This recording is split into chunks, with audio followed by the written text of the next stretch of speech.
अस्सलाम वालेकुम guys, my name is Beena Hashmi, you watching my YouTube channel. तो ये है मेरा एक छोटा सा मिनी व्लॉग। सो गाइस, सबसे पहले सबको रमज़ान मुबारक। अगेन रमज़ान का पता ही नहीं चला और जा रहे हैं और लास्ट सेकंड अशरा भी ख़त्म होने वाला है।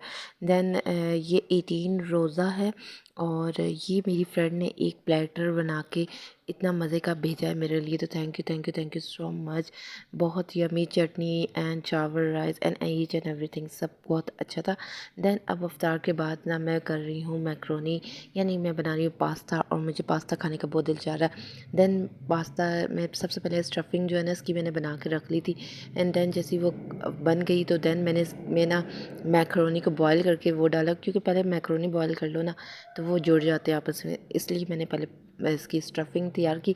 एंड देन बाद में इसको अच्छे से बॉयल करके इसमें डाल के अच्छे से मिक्सिंग कर रही हूँ। देन यही था मेरा एक छोटा सा मिनी व्लॉग। उम्मीद करती हूँ पसंद आया होगा। और अगर किसी को मैक्रोनी की रेसिपी चाहिए तो मेरे चैनल पे मैंने काफ़ी दफ़ा बनाई है और प्रॉपर तरीके से ऐड भी किया है। देन मेरे चैनल को सब्सक्राइब कीजिए, लाइक कीजिए मेरी वीडियो को और ज़्यादा से ज़्यादा शेयर भी कीजिए और अपना बहुत ज़्यादा ख्याल रखिए। इंशाल्लाह नेक्स्ट व्लॉग में फिर मुलाकात होगी। जब तक के लिए बिना हाशमी को दीजिए इजाज़त। अल्लाह हाफिज़, टाटा, बाय बाय।